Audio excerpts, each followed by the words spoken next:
Let's watch Mr. Heavyweight Boxing Today. Hey, what's up, man? This is Chris the Nightmare Ariola, and you're watching Mr. Boxing Today on YouTube. Heavyweight boxing fans, what's the deal? All right, man, so I still have not been able to watch this fight. I've been trying to look for it. I actually was going to give you guys an update about the result the day it happened, which was a few days ago, June 24th. Today is June 28th, and I still have not found the fight. I guess it was televised on CBS Sports Network, so I still haven't seen it, man, but I'm going to still look for the fight, man, but I just want to give you guys the result and give you guys a new name for the heavyweight division, man.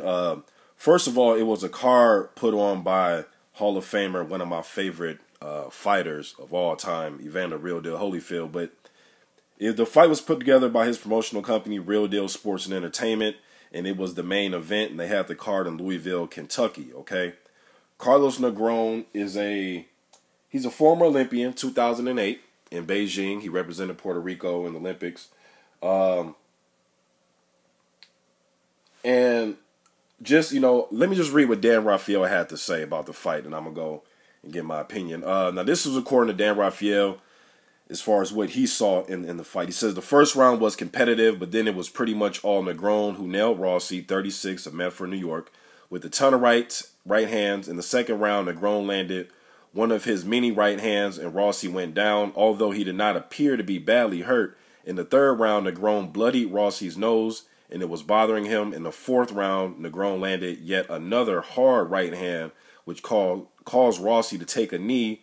On a delayed reaction to the punch, he beat the count, but Negron was all over him, forcing him to the ropes as he unloaded about a dozen unanswered punches until referee Marvin Whittemore stepped in to stop it at 1 minute 55 seconds. Negron, who is 6'6", 239 pounds, might be able to go places. He's still young for heavyweight and was a top amateur. He fought only 3 times between 2012 and 2015, but boxed for the 4th time since September.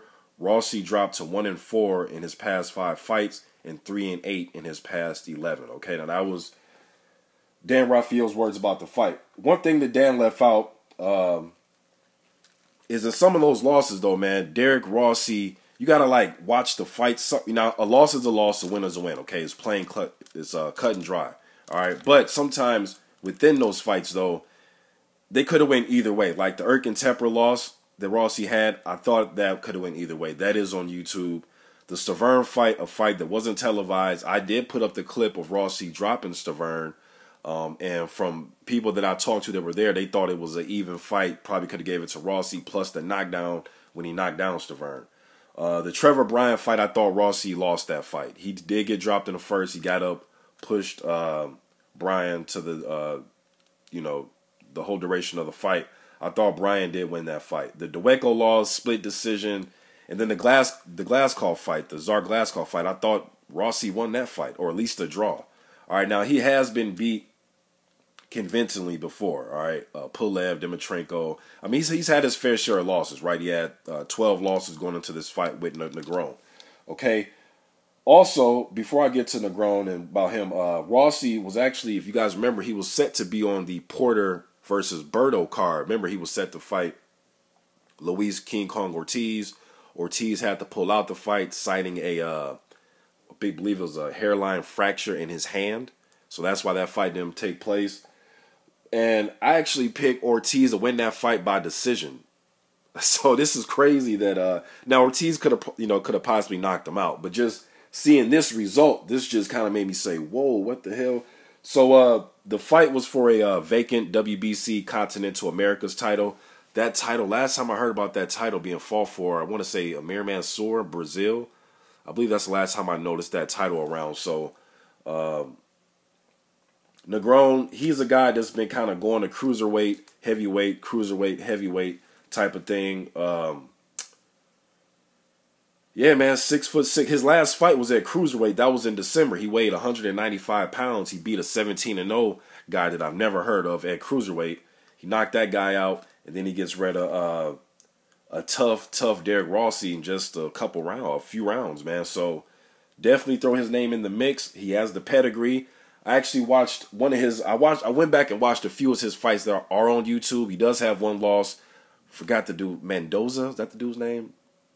Epipino Mendoza or something like that. But in that fight, if you watch it, man, Negron got caught up in a slugfest. He was getting hit with overhand rights, overhand lefts. He had the reach advantage, a huge height advantage.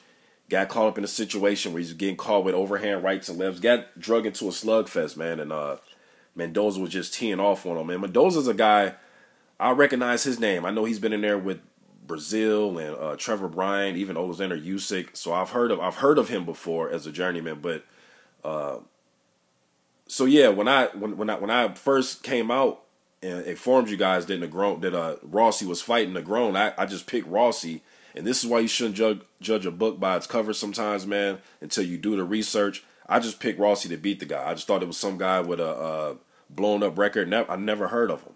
But he definitely put me on notice. Now, does this mean he can win the heavyweight title? I'm not sure. This is what I like about things like this. Whenever you're 6'6", 240 pounds, and you have extensive amateur background, you're Olympian, man, I'm just throwing you up in there. Just let me see what you got.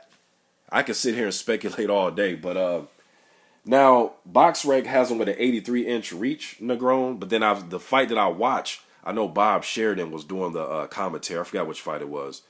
They're all on YouTube, man. I believe the dude's name was forgot the dude's last name that he fought. Started with the A. I forgot the dude's name, but he knocked the dude out in the first round. They had him listed at a 79-inch reach. So whether it's between 79 inches or 83 inches, pretty long damn reach, 6'6". Man, now he has the WBC Continental America's title. I love to see him fight pretty much anybody, man.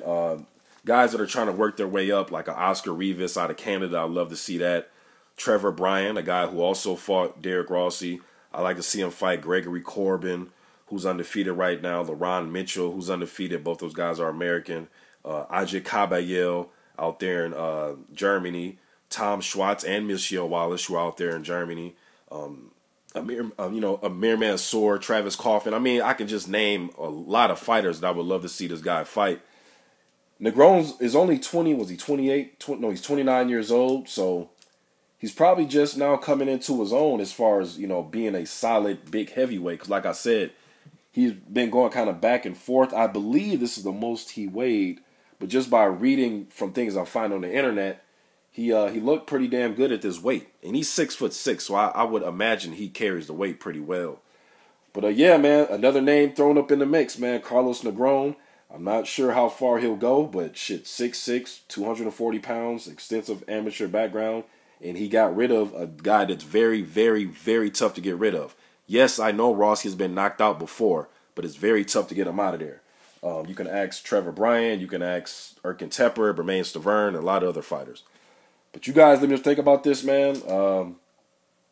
Yeah, man, new heavyweight that I'm going to start talking about, man. So I'm looking forward to his next fight. Let me just think in the comment section. If you guys have a link to this fight, please send it to me. I've been looking for it for about 3-4 days now, man. So let me know what you think. I'm out.